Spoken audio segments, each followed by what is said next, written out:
Hello friends, नमस्कार दोस्तों। Knowledge for life group में आपका स्वागत है।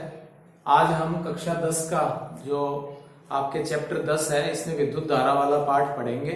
इसमें आपने पीछे 3-4 वीडियो में 2-3 टॉपिक कवर किए थे, जिसमें ये पार्ट का जो नाम है ये वाला विद्युत धारा वाला चैप्टर, इसके साथ साथ विद्युत विभव, ओम के नियम का सत्यापन पढ़ा था। आज हम, जैसा ये कोटेशन आपको दिखाई दे रहा है, कि अपने लक्ष्य को इतना बड़ा बना दें कि बाकी काम आपको डिस्टर्ब न करें। तो ये जो डिस्टर्ब है, इस डिस्टर्ब से संबंधित ही हम यहाँ इस वीडियो में एक टॉपिक का अध्ययन करेंगे। ठीक है, तो इसी प्रकार ये एक मोटिवेशनल बात भी है कि आप अपने जीवन का कोई ना कोई बड़ा एम बना दीजिए, जिससे आपको छोटी मोटी जो भी आपको समस्याएं आए, छोटा मोटा जो भी आपको काम करने में, या छोटा मोटा कुछ ऐसे लुभावने जो काम है जो आपको आगे बढ़ने से रोके, वो सारे के सारे आपको डिस्टर्ब न करें। तो यहाँ हम बात करते हैं प्रतिरोध की। बड़ा इजी सा टॉपिक है और थोड़ा सा एंजॉय लेते हुए और बड़े आराम से एकदम जॉयफुल तरीके से हम पढ़ने का प्रयास करेंगे और अच्छे से समझेंगे। साथ ही साथ दोस्तों, ये इसके जो नोट्स हैं, इसकी जो भी आपके पीडीएफ के रूप में आपको डिस्क्रिप्शन में दे दिया जाएगा मैटर। तो हम बात कर रहे हैं प्रतिरोध की। प्रतिरोध, जिसको हम कहते हैं रेजिस्टेंस, जिसको हम कहते हैं रेजिस्टेंस। ठीक है, तो प्रतिरोध है क्या? प्रतिरोध कोई पदार्थ है, प्रतिरोध कोई इंसान है, प्रतिरोध है क्या चीज? प्रतिरोध कोई कण है क्या, या प्रतिरोध कोई पदार्थ है क्या, या प्रतिरोध कोई ऐसी जीती जागती वस्तु है? नहीं, प्रतिरोध कोई वस्तु का एक ऐसा गुण है। प्रतिरोध एक विशेषता है। प्रतिरोध विशेषता अच्छाई भी कह सकते हैं और उसे हम बुराई भी कह सकते हैं। जैसे कबीरदास जी कहते थे कि बुरा जो देखन मैं चला, बुरा न मिलिया कोई, जो दिल देखा आप ना, मुझसे बुरा न कोई। तो उसी प्रकार दोस्तों, मैं तो यही कहना चाहूंगा कि हर एक इंसान में आप अच्छाई ढूंढें, बुराई नहीं। ठीक इसी प्रकार प्रतिरोध है, जैसा नाम आपको दिखाई दे रहा है, कि ये हर एक कोई भी कार्य में बाधा उत्पन्न कर रहा है। ठीक है, तो प्रतिरोध एक वस्तु का ऐसा गुण धर्म है, एक वस्तु का ऐसा गुण है जो कोई भी चालक पदार्थ में जब धारा का प्रवाह हो रहा है तो उस धारा के प्रवाह का विरोध करे, उसे हम प्रतिरोध कहते हैं। ठीक है, इस प्रतिरोध से संबंधित हम 2 वीडियो बनाएंगे, एक तो ये वाला है और एक नेक्स्ट, क्योंकि एक वीडियो में तो हम थ्योरेटिकली पढ़ेंगे और नेक्स्ट वीडियो में हम इसका मैथमेटिकली प्लस इसके जो आंकिक प्रश्न है वो भी हम साथ साथ करेंगे। तो प्रतिरोध क्या है? The resistance is a property which oppose to the flow of current in any conducting wire. ठीक है, तो विद्युत प्रतिरोध या प्रतिरोध एक ऐसा गुणधर्म है जो कोई भी चालक तार में धारा के प्रवाह में बाधा उत्पन्न करे, विरोध उत्पन्न करे, रुकावट उत्पन्न करे, वो कहलाता है प्रतिरोध। प्रतिरोध, गतिरोध, व्यवरोध, ठीक है, बाधा, अड़चन, समस्या, परेशानी, ये सारी की सारी आपके दोस्तों प्रतिरोध है। ठीक है, मेरे ख्याल से बात क्लियर हो गई होगी। प्रतिरोध एक वस्तु की विशेषता है, एक वस्तु का गुण धर्म है। पिछले वीडियो में आपने देखा था, पिछले वीडियो आपको हमारे डिस्क्रिप्शन में लिंक में मैं दे दूंगा, जिससे आप पीछे के जो वीडियो है वो आसानी से आप देख सकते हो। तो ओम्स लॉ में आपने प्रतिरोध के लिए एक फॉर्मूला सिंपल सा पढ़ा था, आपको याद होगा, R=V/I। विभवांतर और धारा के अनुपात को प्रतिरोध कहते हैं। The ratio of the voltage difference and current called resistance. जानते हो, ये आप कहते हो। तो इस प्रतिरोध का जो मात्रक था, इसकी जो यूनिट थी, वो यूनिट आई थी ओम। इसको हमने कहा था दोस्तों ओम।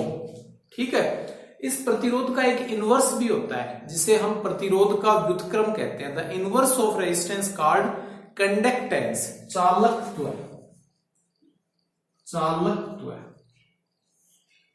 ठीक है, चालकत्व, चालकत्व सी लिख सकते हो, तो चालकत्व हो जाएगा 1 बटा प्रतिरोध, 1 बटा रेजिस्टेंस। तो आपके प्रतिरोध के व्युत्क्रम को चालकत्व कहते हैं। The inverse of resistance called चालकत्व। कई किताबों में चालकता भी लिख देते हैं, चालकता थोड़ा सा सही नहीं है क्योंकि वो प्रतिरोधकता का व्युत्क्रम होता है, ठीक है।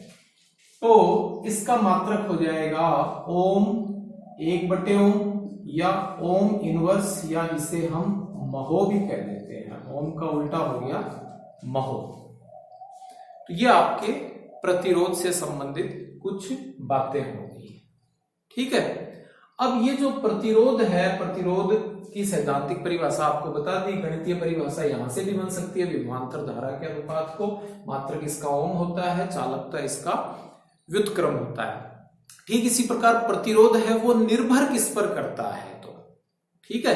तो प्रतिरोध की जो निर्भरता है, जो डिपेंडेंट है, प्रतिरोध जो डिपेंड होता है, डिपेंडेंट है, निर्भरता है, तो ये प्रतिरोध है ये 4 राशियों पर निर्भर करता है, ठीक है। मुख्यतया कितनी राशियां हैं? 4 राशियां। इन 4 राशियों पर निर्भर करता है। तो सबसे पहले तो निर्भर करता है ये लंबाई पर, लंबाई पर, लेंथ, ऑन लेंथ, लंबाई पर निर्भर करता है। इसका मतलब कोई भी चालक तार है, मान लीजिए ये आपके कोई चालक तार है, तो ये चालक तार की लंबाई हो गई, ठीक है, ये चालक तार की लंबाई। तो किसी भी चालक तार की लंबाई ज्यादा होगी तो उसका प्रतिरोध भी ज्यादा होता है। It mean the length, the resistance directly proportional to the length. प्रतिरोध लंबाई के अनुक्रमानुपाती या समानुपाती होता है, यानी प्रतिरोध जो है वो लंबाई के समानुपाती या अनुक्रमानुपाती। इसका मतलब क्या है कि प्रतिरोध का मान बढ़ेगा तो लंबाई का मान भी बढ़ता है, ठीक है। यदि हम लंबाई में और प्रतिरोध में ग्राफ खींचे, प्रतिरोध और लंबाई में L मेरे ख्याल से क्लियर है, लंबाई, इसमें ग्राफ खींचे तो जैसे जैसे लंबाई हम बढ़ाते जाएंगे, यानी कि आपके 2 मीटर तार के लिए उसका प्रतिरोध लीजिए, 4 मीटर तार के लिए उसका प्रतिरोध लीजिए, तो लंबाई बढ़ने पर प्रतिरोध भी साथ साथ बढ़ता जाता है। 2 मीटर, 4 मीटर, 6 मीटर, 8 मीटर, इस तरह से हम इनको मिला दें तो ये हो जाएगा। दूसरा जो प्रतिरोध निर्भर करता है वो निर्भर करता है अनुप्रस्थ काट क्षेत्रफल पर, अनुप्रस्थ काट क्षेत्रफल पर, cross sectional area, cross sectional area किस पर निर्भर करता है?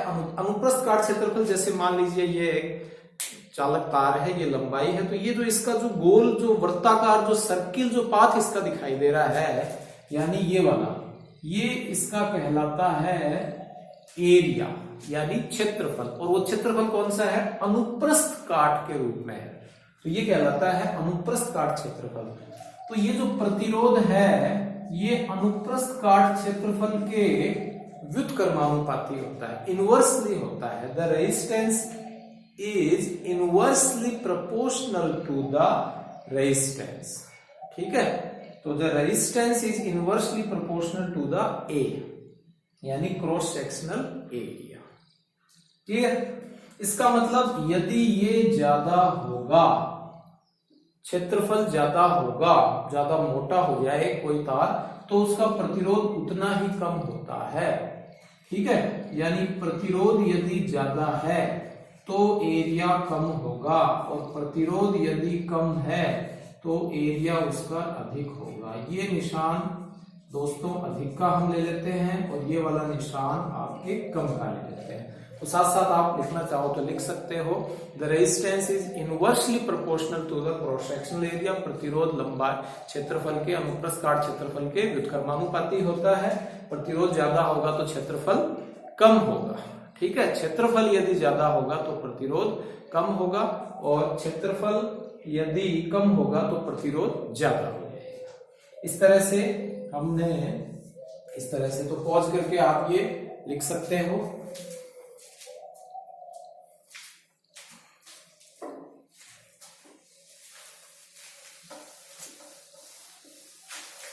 ठीक इसी प्रकार अगली जो बात है वो हम करने से पहले इन दोनों को ही सॉल्व कर लेते हैं एक बार। आप देख रहे हो, मान लीजिए ये समीकरण 1 है और ये समीकरण 2 है। तो समीकरण 1 व 2 से, फ्रॉम इक्वेशन 1 एंड 2, तो समीकरण 1 व 2 से आप क्या देख रहे हो, R प्रोपोर्शनल L आपके न्यूमरेटर में है और A डिनोमिनेटर में है, तो R proportional L upon A हो जाएगा। और फिर आपके R इक्वल्स टू कोई ना कोई प्रोपोर्शनल कांस्टेंट ले ले, कोई ना कोई समानुपाती स्थिरांक रो ले लेते हैं, आगे की कुछ कक्षाओं में आप रो ले लेंगे, यहां हम K ले लेते हैं, तो R equals to K L upon A।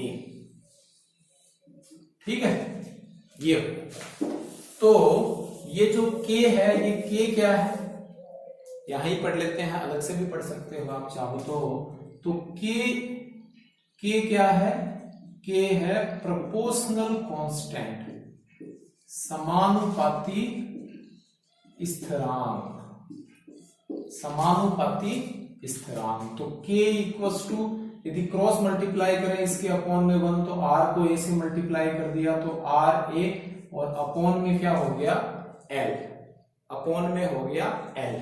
ठीक है, तो इसकी हम यदि यूनिट लिखें, इसका यदि हम मात्रक लिखें, तो R का मात्रक हो गया ओम, क्षेत्रफल का हो गया मीटर स्क्वायर, और इसका मीटर, मीटर से मीटर कैंसिल हो गया, तो प्रति समानुपाती स्थिरांक है, इसका मात्रक क्या आ जाएगा, ओम इंटू मीटर।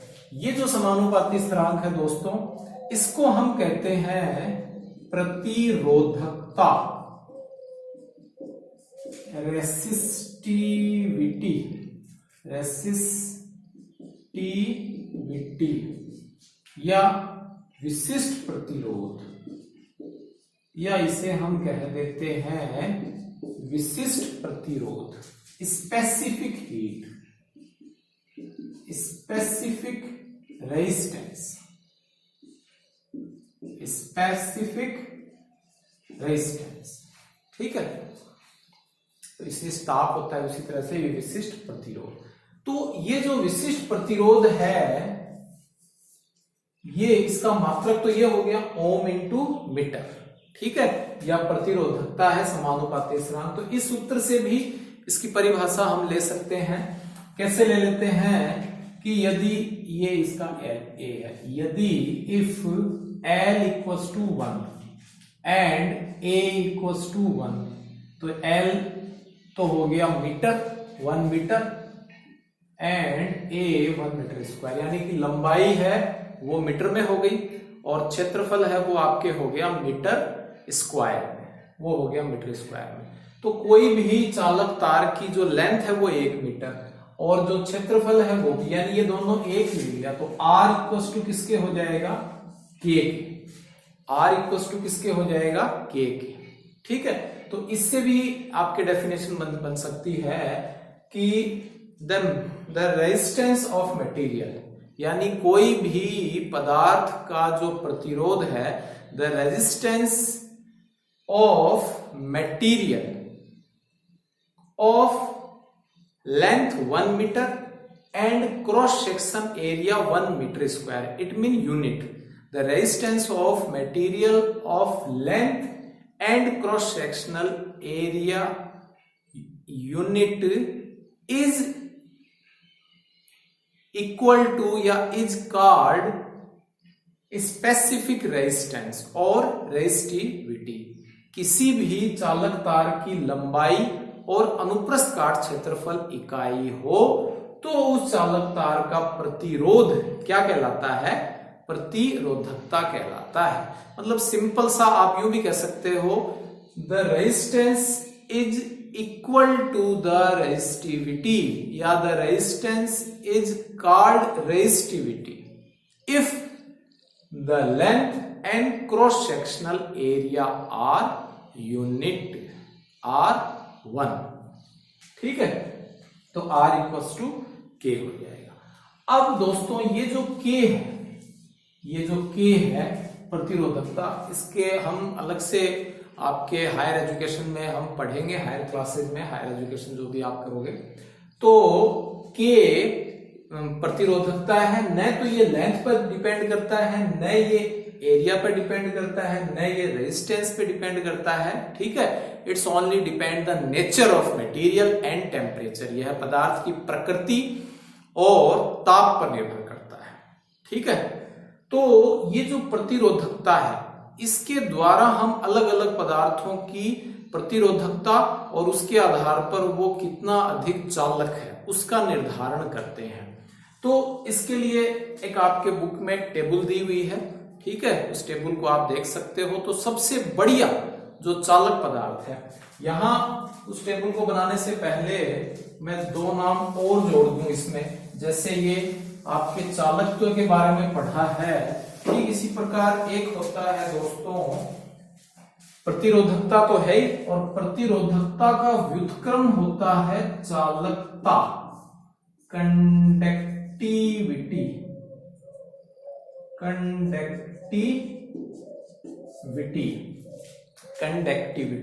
इसको K है, इसको हम सिग्मा भी लिख सकते हैं, सिग्मा इक्वल्स टू 1 अपॉन, ठीक है, K मीन प्रतिरोधकता। कहने का अर्थ ये है कि प्रतिरोधकता के व्युत्क्रम को हम चालकता कहते हैं। The inverse of resistivity called conductivity. इसकी यूनिट क्या हो जाएगी, 1 अपॉन ओम इंटू मीटर, या जो भी आपको अच्छा लगे, ओम इनवर्स अपॉन मीटर, या ओम इनवर्स मीटर इनवर्स, या ओम इनवर्स को आप महो भी कह सकते हो, महो अपॉन मीटर। ठीक है, ये आपके हो जाती है। सीमेन भी कहा जाता है, वो किसको कहा जाता है, चालकत्व को कहा जाता है, यानी कि प्रतिरोध के व्युत्क्रम को कहा जाता है। ठीक है, तो यहां हम आपके बात करें तो इसमें जिसकी चालकता ज्यादा है उसकी प्रतिरोधकता कम हो जाएगी। तो चालकता सबसे ज्यादा किसकी मानी गई है, सबसे ज्यादा मानी गई है कॉपर की,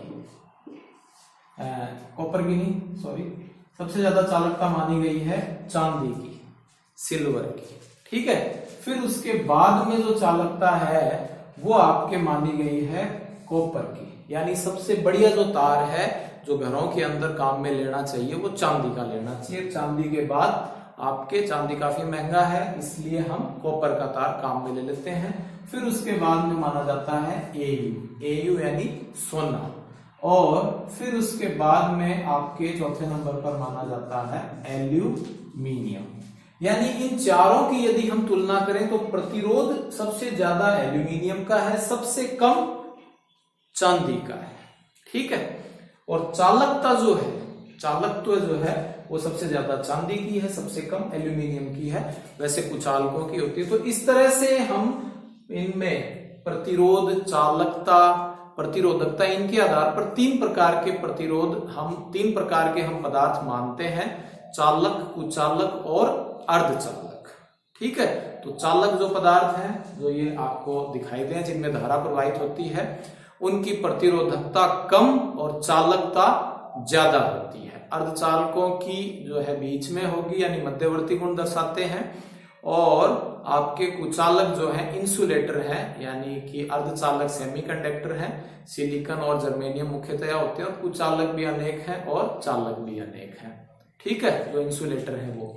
तो इनके लिए जैसे हम इसकी बात करें, एजी है, एजी के लिए जो इसकी प्रतिरोधकता है वो होती है 1.6 गुना 10 की घात -6 भी लिख देते हैं आपकी किताबों में, शायद -6, वैसे 10 की घात -8 है, तो जो बुक में वो मान लीजिए। तो 1.6 गुना 10 की घात -6, 1.62, 1.7, 1.72, इस तरह से ये आपके चलते रहते हैं। ठीक है, कुचालकों की जो प्रतिरोधकता है वो और भी आपके ज्यादा हो जाएगी। इसमें बात करें तो बीच में कुछ एलॉय मटेरियल होते हैं, यानी कि मिश्र धातु वाले जो पदार्थ हैं, एलॉय मेटल जिनको हम कहते हैं, वो आपके लैब में, कभी लैब वाले जो आपको वीडियो बनाएंगे उसमें आपको दिखाएंगे बात। तो उसमें एक तो होता है कॉन्स्टेंटन का तार, कॉन्स्टेंटन का तार, ठीक है। कॉन्स्टेंटन है, इसकी जो विशिष्ट प्रतिरोध या प्रतिरोधकता 49×10⁻⁶ ओम इंटू मीटर होता है। और कॉन्स्टेंटन को ये कॉपर और फिर उसके बाद में आपके निकल, इनका बना होता है। और एक होता है दोस्तों मैग्नीन, मैग्नीन में भी आपके कॉपर प्लस Mn होता है, ठीक है। इसकी होती है 44×10⁻⁶ और मैग, ठीक है, कॉपर प्लस ये क्या है, मैग्नीज है, ठीक है। 25 होता है ना इसका परमाणु क्रमांक, मैग्नीशियम है उसका 12 होता है। और एक होता है आपके नाइक्रोम, एक होता है नाइक्रोम। ये मैं थोड़ा सा इसलिए लिख रहा हूं कि आपके जीके से रिलेटेड क्वेश्चन है, कितना कितना इसमें परसेंटेज होता है, कौन कौन से तत्वों से मिलकर बना होता है। तो ये हो गया निकल, क्रोमियम और Mn, आपके नाई निकल क्रोमियम, और ये हो जाता है मैग्नीज, ठीक है। इनसे मिलकर ये आपके मिश्र धातु, इनमें सबसे ज्यादा ये नाइक्रोम वाला है, इसकी प्रतिरोधकता ज्यादा होती है, इसकी होती है लगभग 100×10⁻⁶। तो ये कुछ आपके ज्यादातर हम ये मिश्र धातु के रूप में नीचे वाले ही काम में लेते हैं, इनको हम प्रतिरोधक तार के रूप में काम में लेते हैं, और संयोजी तार के रूप में या तो हम एल्यूमिनियम या हम तांबे वाला तार काम में लेते हैं। तो दोस्तों यहां तक क्लियर हो गया होगा। प्रतिरोध, प्रतिरोधकता, मात्रक, ठीक है। प्रतिरोधकता जो है वो इन पर निर्भर, जैसे पीछे भी आपको क्लियर किया था R=V/I, तो V और I के ऊपर प्रतिरोध निर्भर नहीं करता है। किन पर निर्भर करता है वो आज आपको 2 पॉइंट तो बता दिए हैं। किन किन पर निर्भर करता है, पदार्थ की एक तो लंबाई के ऊपर जो भी चालक तार है, और उसके क्षेत्रफल के ऊपर। तीसरा जो पॉइंट है वो भी कुछ ज्यादा डिटेल में नहीं है आपके, तीसरा जो है वो है ताप पर। ताप पर भी प्रतिरोध निर्भर करता है, ठीक है। यदि हम ताप बढ़ाते हैं तो ये एक बात ध्यान रखें, ताप यदि हम बढ़ाएंगे तो जो चालक है, ताप यदि हम इंक्रीज कर देते हैं, ताप यदि हम बढ़ा देते हैं, तो चालकों की जो चालकता है वो पहले से ज्यादा होती है। तो चालकता ज्यादा होगी तो चालकता कम हो जाएगी, और इनकी जो चालकता है वो चालकता कम हो जाएगी, और प्रतिरोधकता वो, सिंपल याद रखने का तरीका ये है, क्यों होती है, कैसे होती है, वो समझाने लगेंगे तो पूरा काफी टाइम निकल जाएगा। तो आप ध्यान रखें, ये आपके कोर्स में भी नहीं है। चालकों की प्रतिरोधकता कम होती है, लेकिन यदि हम ताप बढ़ा देंगे तो इनकी प्रतिरोधकता बढ़ जाएगी। जो पहले कम थी वो बढ़ गई, और चालकता क्या हो गई, कम हो गई। और आपके ये अर्धचालक हैं या मिश्र धातु वाले, या जो मिश्र धातु वाले पदार्थ हैं, अर्धचालक यानी सेमीकंडक्टर, और जो कुचालक है, इनकी जो प्रतिरोधकता है वो पहले से ज्यादा होती है। तो इनकी जो प्रतिरोधकता है, तीनों ही हम लिखें, ताप यदि हम बढ़ाएं तो इनकी जो प्रतिरोधकता है वो पहले से ज्यादा होती है, कुचालक की ज्यादा होती है, तो वो कम हो जाएगी, और चालकता इनकी क्या हो जाएगी, बढ़ जाएगी। क्यों बढ़ जाएगी, क्योंकि इसके अंदर सहसंयोजी आबंध से बंधे हुए इलेक्ट्रॉन होते हैं, ऊर्जा पाकर वो मुक्त हो जाते हैं, अयुग्मित इलेक्ट्रॉन बदल जाते हैं, ठीक है। और चालक जो है, इनकी जो चालकता है वो पहले से ज्यादा है। इसमें आपके ऐसा क्यों होता है, क्योंकि इसके अंदर इलेक्ट्रॉन पहले से तो मुक्त होते हैं, बहुत तेजी से भागते हैं, जिससे वो विद्युत ऊर्जा उसमें ऊर्जा में बदल जाती है। इस तरह से ध्यान रखें, मोटी मोटी बात, और विस्तार से यदि आपको चाहिए तो कमेंट कीजिए, मैं आपको डिटेल से बता दूंगा। चौथा जो पॉइंट है अंतिम, वो है पदार्थ पर। ठीक है, पदार्थ पर या उसकी पदार्थ की प्रकृति पर, नेचर पर और मटेरियल पर भी निर्भर करता है, जिसके बारे में हमने ये प्रतिरोधकता से संबंधित पढ़ा था। ठीक है, इसका मतलब क्या है कि ये जो प्रतिरोध है ये पदार्थ पर भी निर्भर करता है। पदार्थ पर निर्भर करने का मतलब, यदि हम चांदी लें तो चांदी की जो चालकता है वो सबसे ज्यादा होगी। ठीक है, फिर उसके बाद यदि हम तांबा लें तो तांबे की जो चालकता है वो चांदी से कम होगी परंतु सोने से ज्यादा होती है, और एल्यूमिनियम की और कम होती है। ठीक है, तो ये आपकी है चालकता। तो चालकता सबसे ज्यादा चांदी। तो कहने का अर्थ ये है, आपको ये एक पदार्थ दे दिया मैंने और मैं ये कहूंगी इसका प्रतिरोध बताइए, तो यह नहीं, इससे यानी इस पदार्थ को देखकर आप नहीं बता सकते यह पदार्थ किसका बना हुआ है। उस पर भी प्रतिरोध निर्भर करता है कि वो चांदी का है, सोने का है, लोहे का है, एल्यूमिनियम का है, पीतल का है, उस पर भी निर्भर करता है। तो ठीक है दोस्तों, मेरे ख्याल से ये आपको प्रतिरोध समझ में आ गया होगा। इसके नेक्स्ट जो पार्ट है, इसमें हम प्रतिरोधों का श्रेणी क्रम, समांतर क्रम संयोजन पढ़ेंगे और इससे संबंधित जो भी आपके न्यूमेरिकल हैं वो सभी संभव आप करेंगे। ठीक है दोस्तों, कोरोना से बचिए, घर रहिए और स्टे होम और सुरक्षित रहिए। धन्यवाद।